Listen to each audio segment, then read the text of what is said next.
Welcome to the Industrial Talk Podcast with Scott McKenzie. Scott is a passionate industry professional dedicated to transferring cutting-edge, industry-focused innovations and trends while highlighting the men and women who keep the world moving. So put on your hard hat, grab your work boots, and let's go. Well. Welcome to the Industrial Talk Podcast. I'm so glad that you are here. You know this is where the industrial professional comes to talk, and I'm super duper excited that you are here. This show is chock full of news, of course, and the interview is going to be rocking. So we've got a lot to cover.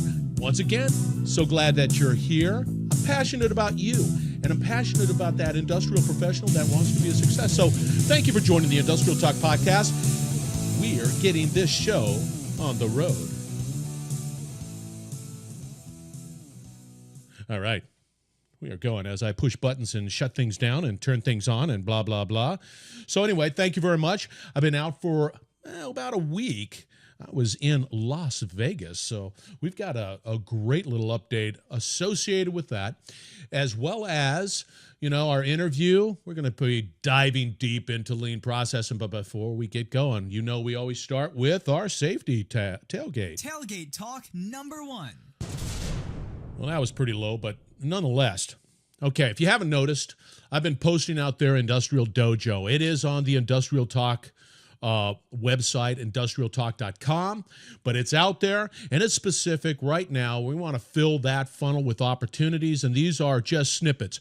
No time commitment, anywhere from maybe 9 to 12 minutes. And right now, the series is about mind, right? And getting your mind straight from an industrial point of view and how you, as a leader, building that industrial leader. And that's what we're doing right now. So I've got about 5 out there, and then we're going to try to do it on a daily basis. So nonetheless, go on out there. Go to, it's industrialtalk.com. Go to Industrial Dojo. Boom, you'll find everything there. And, of course, I'm loading it up, of course, on LinkedIn, Facebook. You got it. You know where to go. You know all the stuff. Number 2. Okay. Once again, I got to turn that up a little bit. Great news. I was in Vegas last week, and we just kicked off a new podcast called Reliability Radio. That focuses on the reliability professional, that asset management individual, that person that is just into maintenance. And we highlight and we interview and we discuss the leaders in that. And that's with reliabilityweb.com. So once again, if you have any interest whatsoever in the reliability world, there's no other place to go, and that is reliabilityweb.com. They put on great shows. They've got events that are all over the world, quite honestly. And we're going to highlight some that are coming up here in New Orleans. I'll give you the dates on that one, as well as Maximo World, which is also an asset management platform that you need to be aware of. So we got a lot of stuff to cover, and I'm so excited that I'm a part of the Reliability Web family. So stay tuned. Number 3. We're all about finding new links and people and connections and all that stuff. And Industrial Talk is about strategic relationships too. And I've got two that are phenomenal companies. They have an incredible purpose. They are driven by wonderful people. And so I can't think of anything that's better than to highlight them. And one is Cap Logistics, and they're out of Colorado. And I'm going to give you some more information on them. But you know what they do? They deal with high-risk, high-issue supply chain problems that if you need to get a part there and you need to get it there now, they're the ones to call. And then, of course, ASG Energy. I interviewed Keith McCaslin as well as Chris Cohen, and they've just got a great purpose, and they're all about LED and how that LED solution in your business can reap tremendous financial benefits to the bottom line. So, I am so thankful that they said, yeah, thumbs up with Industrial Talk, and we want to be a strategic partner. So I'm very fortunate, and now I've got a bigger network of people who are just passionate about what they do. So nonetheless, let's get into the interview right now. This gentleman's by the name of Jason Burt. Now, Jason Burt, here's his stat sheet over here on the computer screen. But what's really interesting about Jason, that guy knows everything about lean manufacturing. And he helps companies, and I'm reading this, he helps companies take a holistic and efficiency to implementing lean strategies, okay? He knows it all. He's a passionate guy. I am very fortunate. And you know where he came from? I was connected through Interview Valet, which is another wonderful company. I've had Todd Schwab on the podcast. Great company. They will help you out. And they contacted me because Jason is a lean guy, and I want to talk to lean guys. So anyway, find out a little bit more about Interview Valet. If you want to get on the podcast circuit and have some interviews, that's Tom Schwab. He'll set you up for sure, and he will make you a success. So with that said, let's get on with Jason because he's a rock and roll star from my perspective. Hey, Jason, thank you very much for joining the Industrial Talk podcast. How you doing? I'm doing great today, Scott. How are you? I'm really well, man. And I know you're a busy guy. You're all over the world and well, really over the country, and you've got a lot of clients. So you got Friday off? What's that? You got Friday off? Yeah, I do actually. Yeah, I was traveling earlier this week, and I'm back in West Michigan, hanging out for the day. Get to talk with you today. Well, it's definitely my honor because I know, gosh, I am just. I can't tell you how much I'm honored to be able to have you on the podcast and many who join on the Industrial Talk podcast. It's just a delight. And so thank you very much. Hey, give us a little background on who you are, where you come from, and why you're so spectacular. Well, I don't know about spectacular, but my background for the most part is lean manufacturing and operations. I worked at a company called Herman Miller for 15 plus years. And I was very fortunate that they had a relationship with Toyota Manufacturing Company. They were working as consultants with Herman Miller, teaching them about the Toyota production system and lean manufacturing. I got involved with them and started learning directly from them. And over the years, progressed my career at Herman Miller. And now I started a company called Evolve Holdings or Ehiip Consulting. Slow down. You've got Evolve. What is it? Evolve Holdings and then what? Well, Evolve Holdings, I say Ehiip Consulting, so I use Evolve Holdings Investing in Potential. That's kind of my tagline. So the consulting side is Ehiip Consulting. I think of myself from an investment standpoint. My time is investment, so I really want to make sure I'm investing my time in companies and people and businesses that really show potential. There's several companies that I'll say no to. Because I don't think it makes sense for me to work with them. The relationship's not right. So your Evolve Holding is sort of the financial arm of that?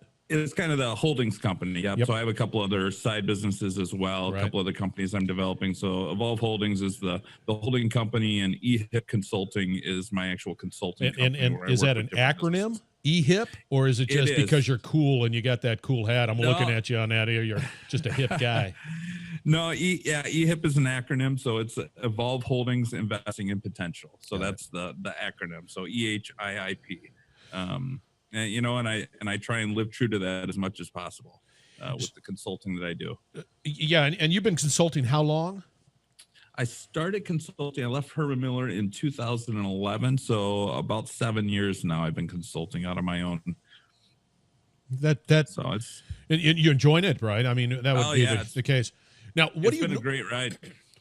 What do you normally focus on? So let's say I'm a customer right now, and I'm going, man, I need to talk to Jason because he is the man, and I need to do what? Sure. So most of my customers are, I have a couple different types of customers. One is equity firms. So, and then the other one is kind of business owners or high-level business leaders. And what they hire me for is to essentially help them fix their company. So they're struggling in some way, typically operationally.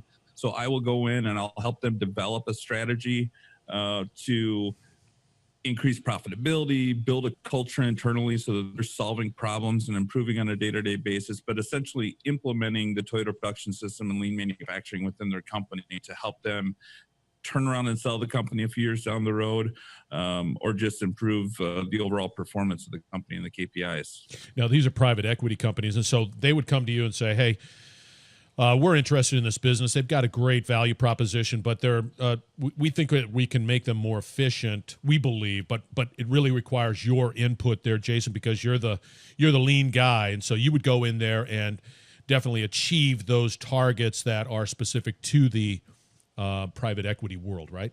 That's exactly right. So I come in on a couple different levels with the equity firms. In some cases, the ones that I'm very close to, they'll bring me in before they make a deal. So they'll have me do some operational due diligence ahead of time to see what the upside is with the company. I'll put together, here's what I think we can do with this specific plan, whether it's driving revenue, increasing margins, focusing on quality, different customer issues. And then the other side is if they've already executed a deal or they have a company that's not doing as well as expected within their portfolio, they'll bring me in to help turn the company around and drive it to where it needs to be. I got to ask the question, how does one like you, you're a sole proprietor, you're the chief cook and bottle washer, right? It is just me. I have people I use for when I have a lot of business that I pull on, but it is just me. Exactly. How does a company like a private equity or a company just in general, how do you market to them? How do you get your name out there? What are you doing to? Look at me. I can't just call a private equity company and say, I'm Scott McKenzie. I'm really good looking and I can help you. And then they'll say, yeah, that's good. We're going to go with Scott. How do you market there, Jason? Well, Scott, it really comes down to my good looks. It's really the main thing that drives it. And if you're comparing yourself to me, it's not much of a hurdle, by the way. No, I was pretty lucky early on with some of my consulting work. It started off with just purely business owners that I had relationships with, and some of my peers, people I knew, connected me with. And, private equity is very involved out there in the market. So once I get working with a company, it's very likely that I end up having some intersection, and I ended up having one company in particular that had two different equity firms that had ownership of the company. It was an aerospace company, and I got to meet both of those equity firms and get involved with them. And then it's kind of cascaded from there. But I have a couple of equity firms that keep me fed with business. They're making multiple deals throughout the year and looking for help on those different acquisitions. But marketing in my business is very difficult. There's not a good way to just advertise or market. This is one of those platforms that I think makes a lot of sense because it's so relationship based in the consulting world. You want to make sure that you're choosing someone that kind of fits your model of how you work and it makes sense to bring in and work with your company. So a lot of it, most of my clients come through referral, or it's someone that I've worked with in the past that moves to a new company and they instantly say, wow, I need to bring Jason in and let's work together on this new deal. If that makes sense. It does. It's a challenging environment just because I know that, I'll put you in contact with some people. We'll be able to expand that a little bit, but, and then a business owner, the same thing. They'll find you through referrals and so on. And it's like, yeah, that's I go right, with Jason right. because he knows what he's doing from a lean manufacturing point of view. Do you focus on a specific sector of the market, or are you broad?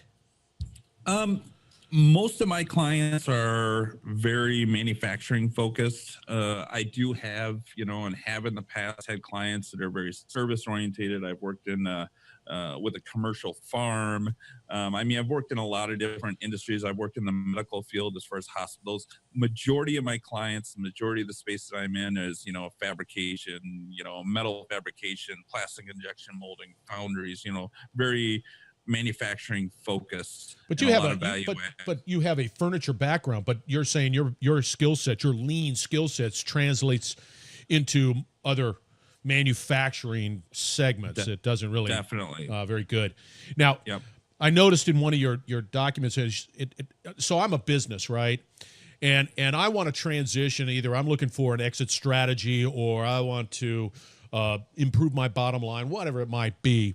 Why is it important? Because I know that you've got a article out there. It's a 10-page document. It is free out on your website. Should I start a lean journey? Why do I want to start a lean journey? Well, I think the common thread that I see with so many different businesses that I go and work with, whether it came through an equity firm or some other referral, is so many companies are ready to transition ownership. We've got a lot of companies that, business owners that are ready, that are getting older, they're ready to move on. They don't have a good transition plan. And I think they don't have their companies ready. They don't have a good, stable company from the standpoint of they've transitioned, who's running the company, standard processes in place that'll allow the company to move on as leadership changes over. And I think lean provides a lot of that stability. Lean can come in and, really provide a good foundation for problem solving and good metrics and all those stable processes that an equity firm or some other new person looking to acquire a company is looking for. They don't want to come in and buy a company and know that, boy, once this entrepreneur leaves this company, this thing's going to fall apart. So I think that, it's almost like prepping, I know you had a guest on, Keith, the other day from ASG Energy, and he talked a lot about prepping companies for sale. Yes, yeah. And I really enjoyed listening to that podcast because I think a lot of what he said was very valuable. And I see a lot of the same things with companies not being prepped. I know he was taking it angle more from a financial standpoint. Yep. In a lot of cases, but same thing from an operations standpoint. If you walk in and operations aren't set up so that they can be sustainable after transition to a new leadership, the company's going to fail. So I think my advice to many leaders out there is start now. Don't start or wait until 3 years from now when you want to sell the company, or 5 years from now when you want to sell the company. Yeah, you can't turn that. You can't turn that switch and saying, "Oh man, exactly. I woke up. I'm tired. I need a transition out of my business and start playing golf or whatever." And it's not a switch. And from that point on, I would imagine it takes anywhere from an operational point of view, also from a financial point of view, anywhere from 2 years plus. So when you say, "Hey, I got to be a little bit more proactive in my thinking of being able to transition myself out of this business and finding the right people," if you want to create a legacy, you got to start thinking about it now.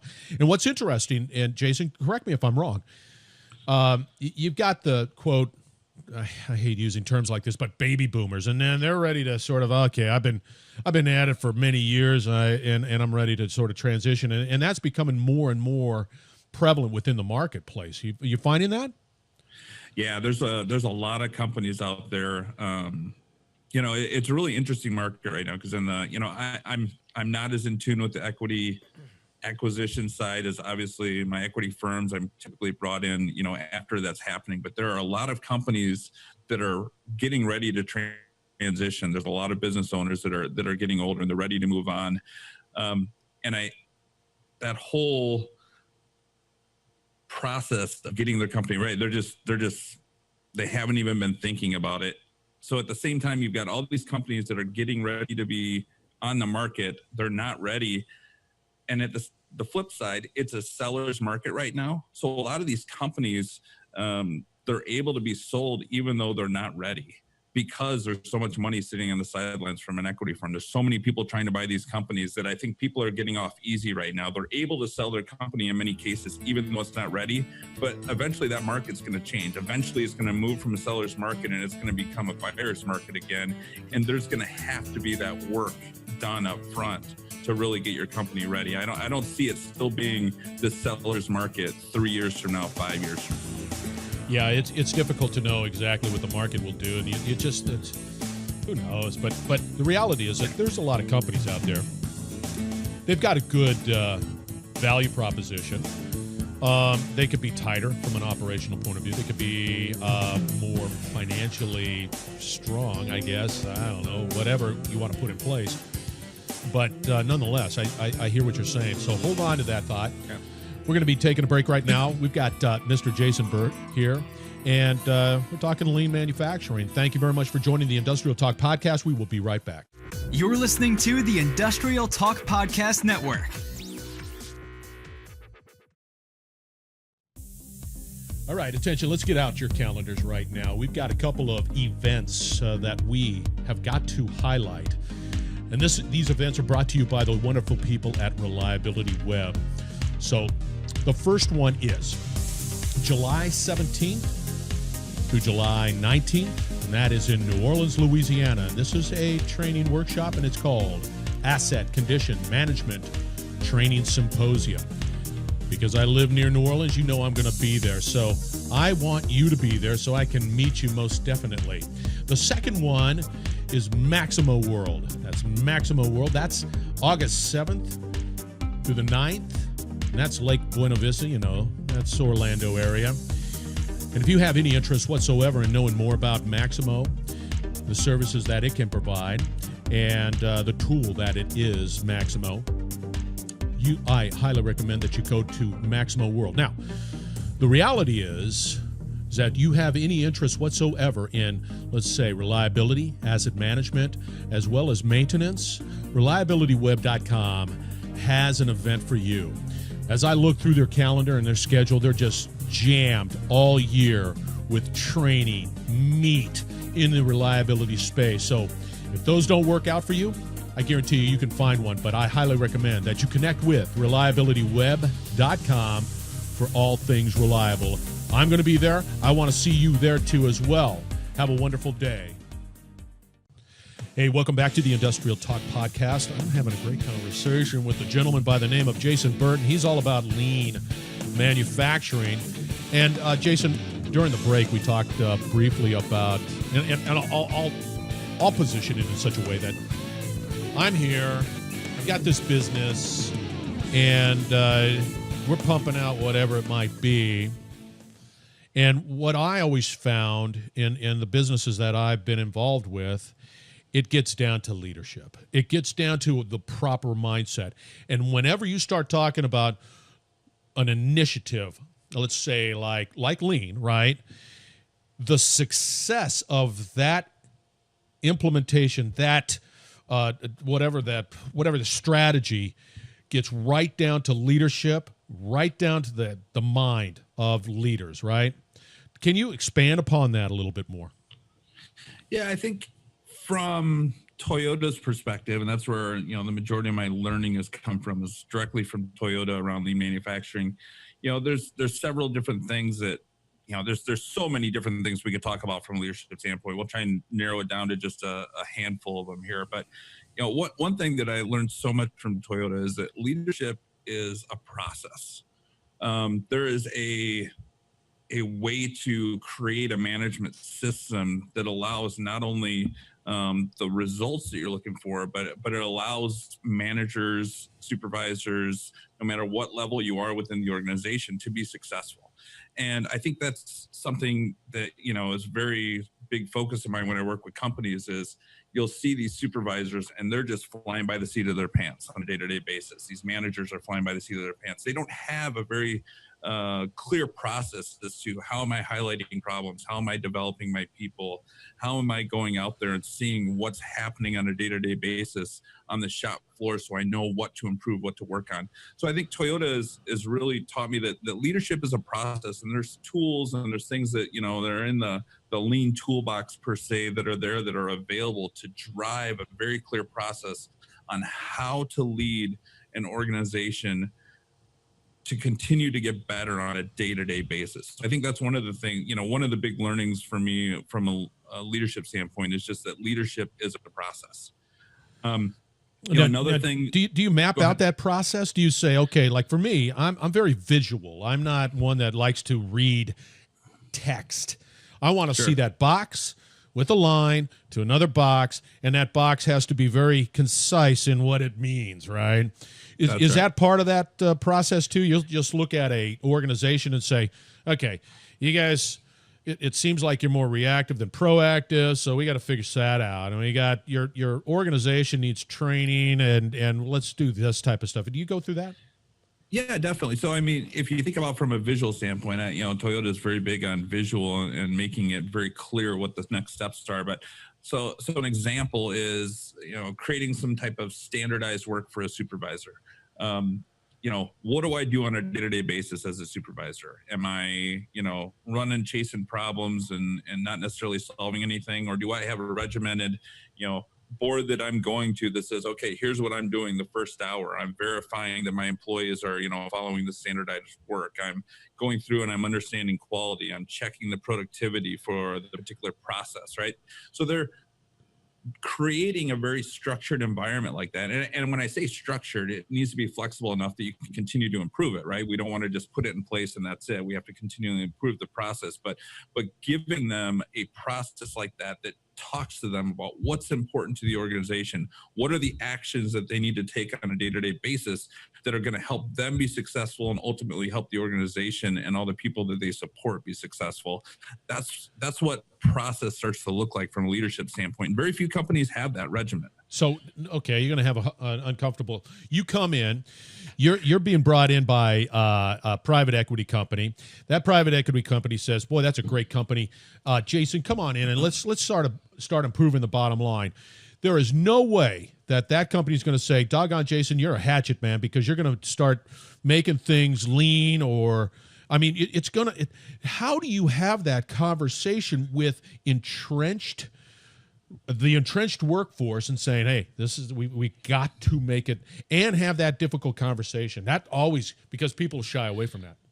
Yeah, I think it starts with me making sure that my path or what I'm trying to accomplish there aligns with the equity firm, aligns with the leadership, right? So, I mentioned earlier that, I have clients that I say no to, and that's where our intent doesn't line up. And I talk very early on with any and all my clients and say, look, if we're here to be a hatchet man, that's not what I'm about. Good. Right? That's not what I'm going to do. That's not what I want to be involved in. So if a company is going to bring me in, don't get me wrong, attrition happens. If we made improvement and people decide to walk out the company and we decide not to hire someone new, I'm okay with that and capturing some of those results, but we're not here to fire people, right? If we're going to create, that's one of the things that ultimately a different way of leadership what Toyota creates is a culture, right? We're trying to create a culture that everyone every day is trying and willing to improve the business to make it better for themselves,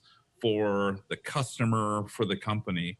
And the only way to create that kind of culture is to get people in a safe place where they feel that they can support what's going on around them, make changes, solve problems without the fear of losing their job or their buddy down the assembly line losing their job. So that is so critical, that whole job security. Okay, so here you come in, here's an as-is situation. This is the way the company is today. You just say, okay, you guys are like this. And you look at that company and you're saying, okay, management is like this. Operational stuff is like this. KPIs, how I'm going to measure it's like this. But you come to, and I would imagine, correct me if I'm wrong, but you got to get a static state of saying, this is where you are today. And then map out a plan to say, this is where we need to be tomorrow. And to do that, you're going to have to measure that. How do you also come in and say, okay, you have no KPIs, or you have a KPI and we need to sort of tweak it and do all of that stuff so that it's more meaningful? Do you go through that activity too as well? Yeah, and it's obviously different with every company because every company is at a different state. So we have to be able to measure results. We have to be able to measure the impact of if we're solving a problem, whether or not it was successful or not. So having clear metrics and understanding what that current condition is today to be able to say, this is a positive result. We've made some progress by, solving X, Y, and Z. We have to have those in place. In some cases, they're at a very high level to, so that executive leadership can see our progress. Probably much more important is down at the process level, having very clear understanding of metrics so that we can see if I'm helping this person with their job and making their work easier, how does that affect it from a productivity standpoint? How does that help quality? How does that help them from an ergonomic standpoint? All those different things. So I think the metrics look different at different levels within the organization, but they're all very, very critical to be able to see the progress. Are you looking at them from on a daily basis or weekly basis or whatever bi-monthly basis? Yeah, I think that's that leadership, process that I'm talking about. So when we're at a shop floor level, we're looking at it on a daily basis. We want to see in not just a daily basis, on an hourly basis. So, we want to be able to see on an hourly basis, how are we performing to the customer expectations? How are we performing to, whether it be output, whether it be productivity, quality, so that we can, the whole purpose. I say this to kind of, try and keep lean or the Toyota production simple. The whole purpose in my mind of it is to highlight problems, whether that be problems in a process, whether that be problems at a leadership level or a customer level, to highlight problems so that we can see them and solve them, and then highlight more problems, see them, solve them, right? That's the simplest terms that I can sum up the Toyota production system and lean manufacturing, right? So at the shop floor level, when we're talking about a machine, making widgets, we want to see those problems as frequently as possible so that we can solve them. I want to see that if this hour they went through and they were running the machine and a die broke and they were down for 30 minutes, I want to see that they were. I don't want to wait till the end of the day to see that downtime. So at the shop floor level, they're very frequent. At a leadership level, we may have some weekly, monthly, even yearly targets that we're going after, that we're monitoring and continually adjusting based on how we're progressing with the work. Now back to leadership, Jason. What is an ideal leader in a lean environment, right? What do you I mean, what does that individual look like? The way that doesn't look like me, let's put it that way. Yeah. Well, it's always interesting because every time I think I have it identified on what a perfect, not a perfect, but what a good leader is in an environment, I see someone that kind of breaks that mold a little bit. But I think the biggest thing for me is the whole Toyota production system and lean manufacturing. As we're solving those problems, it's all about learning. So I think you have to have leaders that are very humble and they're very willing to learn. And, in order to learn, a lot of times that's failure. So they need to be very, I guess just humble is the best word that I come up with so many times, because if you go into it with a very big ego, you go into it, I know it all, it's very difficult to improve.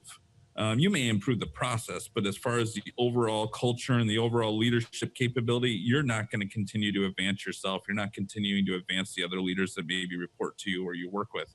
So I think that level of humility, the best companies that I've worked with are the ones that are very open to sit here and say, look, I don't know. I don't know, but I'm willing to go down this path with you. And I'm willing to open up and let's fail and let's solve some problems and let's see where this takes us. Those are typically the best leaders that I see down this process. What's intriguing is that there's got to be a point within an organizational's life, whatever that culture is, that somebody's sitting down and says, we got to stop being so reactive. We got to be more proactive. The pain is too agonizing and I'm tired of getting calls or whatever that point of agony that exists, that decision point. Now, it could be brought about by saying, hey, a private equity company's coming in and saying, we like what you do, but we need to do some things and changes, and that just is by virtue of that business activity. But then there's the other side that's saying, I can guarantee you they're sitting around in a conference room going, we've got to do something different right now because it's just too painful and I'm not having a good time. And so that to me is really interesting, because if you have a company and the company's been doing it the same way for years and years and years and years and years, and then all of a sudden come to the realization that we don't have to continue to do it the same way that we've always done it, and then bring you in because you're talking about a significant transformation in the culture of that business. Yes, definitely. It's not an easy transition by any means. The company, the ownership, the leadership, they have to be very committed to go down this path. If someone's only got one foot in on the path, then they're not going to be successful. And those are the companies that, you see go down this path. They'll say that they're lean. They say that, yeah, we did that 5 years ago. And you go and you look at them and they're not continuing to live that. They're not continuing to improve still to this day. And most of the changes they made probably weren't sustainable. at all over the years. So there's lots of companies that just want to dabble instead of truly investing what they need to do. Right. Now, hold on to that thought, Jason. We're going to be taking a break right now. What I'd like to be able to sort of get your thoughts on is that if I am implementing a lean process focus in my business, what's my bottom line value? So hold on to that. I dropped that question into your head. We've got Jason here, and Jason Burt is providing us some great information about lean manufacturing. And so hang tight. Thank you very much for joining the Industrial Talk podcast. We will be right back. Hey, once again, this is Scott McKenzie with Industrial Talk. If you like what you're listening to, please feel free to sign up for the free podcast as well as the blogs. I'll try to keep it all relevant to your business and hopefully be able to provide some insight into what we do at Industrial Talk and what you do as a professional. Hope to see you soon. Thank you. All right, welcome back to the Industrial Talk podcast. Having a great conversation about lean manufacturing with Mr. Jason Burt. And Jason, we were talking offline again, and I planted the seed before the break. What is the bottom line value? What are we talking about from a company's perspective? Why this is important? What are the targets? What can they expect? Sure. Yeah, and this is always a interesting conversation I have with clients. When I'm putting together an initial proposal, everyone wants to see dollars. They want to see that return on investment. If ROI, baby. And I get it. I'm a business owner. I understand that. It's the struggle with that is that the value is so much more. So I'll put together proposals that'll show, here's how we're going to grow your margin. Here's how much we're going to reduce inventory. Here's where quality costs are going to go. And we'll try and grab off the P&L, everything that we can that we know we're going to impact, that'll show on this tangible financial document. And typically the proposals I put together are anywhere from 4 to 5 times return, so it shows a very good return. And that's what we typically execute on and return for our clients. But what I continue to want to, tell my clients is it's so much more, because if you develop a culture, like we talked about earlier, that's continuing to solve problems on a day-to-day basis, and they're continuing to do it once I'm gone, which is the goal, that you don't need me, that value is going to continue. It's like putting everything in a bank, and you're just continuing to get that interest every year you're getting more and more value. So that value, that initial value, I can easily show, 3 to 5 times return on investment, whatever that looks like. And we hit that. But let me just say that the value is so much more if you truly create that culture and impact your company for the long term. Do you do international stuff? I haven't. I've requested recently, and I don't know if it's going to turn into engagement or not. I have some of the guys that I use to augment my capacity have done some international engagement, so we have the capability to do that.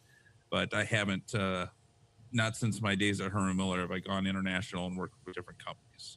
So, okay, so I enjoyed what you had to say. I see the value, and I want to, as a business, I want to take action, and I want to hear more about what Jason and lean manufacturing. What do I do? How do I get a hold of you there, Jason? Well, there's a couple different avenues. One is to go to my website. We've created a nice landing page for your listeners on Industrial Talk. So if you go to Ehiip Consulting, which is EHIIP consulting.com/industrial, there's a landing page there.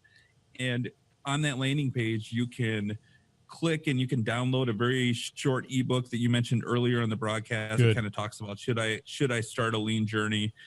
I also have all the social media. Find me on LinkedIn. I'd love to connect with you guys on LinkedIn. Any of your listeners want to connect with me? Twitter, Instagram, Facebook. I'm on all the different social media platforms. And then the last way, which is probably, if you're really interested in having some good conversation, you can book an appointment and a phone call with me right on my website. So click on it and pick a time that works for you, and let's get on the phone and let's discuss your company. Let's discuss what you have going on. And I'd love to do that with whoever. And no obligation in a sense. You're just saying, hey, I want to have this conversation. It's all free. No big deal. Nothing. That's right.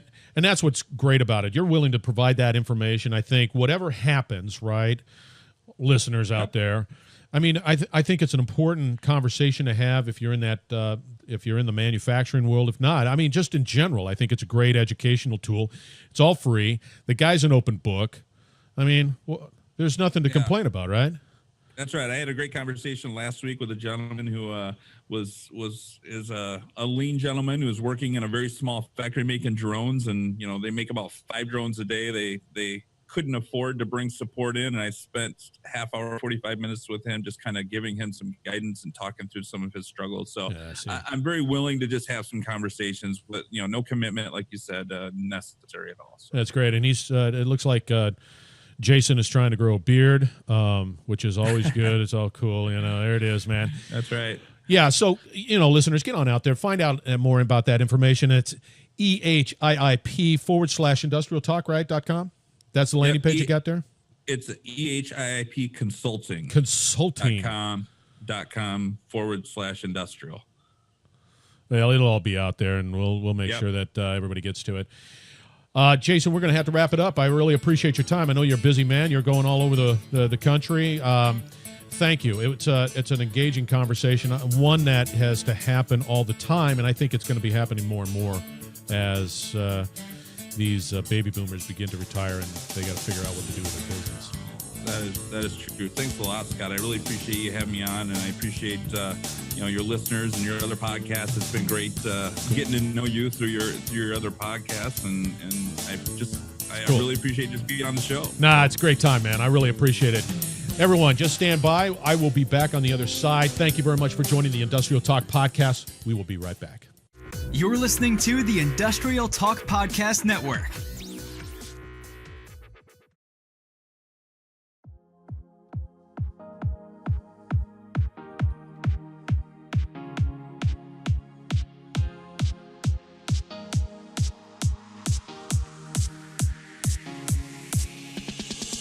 All right, ladies and gentlemen, thank you very much for joining the Industrial Talk Podcast. That's Jason Burt, man. He knows his stuff about lean manufacturing. He has a bright future. And for me, personally, I got a new friend. So I thank you very much, Jason. You are a wonderful guest. And thank you for taking time out of your busy schedule to be on the Industrial Talk Podcast. You're adding value to the listeners of this particular program. So thank you very much. Once again, you know where you can catch all of this information. We've got a website out there. That's industrialtalk.com. We've got the Facebook. We've got the LinkedIn. We've got all of the platforms. We're out there on Twitter. So if you can't find it, you're not looking hard enough because it's out there. And once again, I want to say thank you to Reliability Web. We've just kicked off Reliability Radio. Pretty excited about that. We're pulling it all together. But for me personally, I'm honored to be affiliated with those wonderful people at reliabilityweb.com. Once again, if you have any issues or any interest in finding an event that's associated with reliability, you go to reliability.com. And that's going to wrap it up for today. Appreciate you joining. And once again, have a great week. And as always, be safe.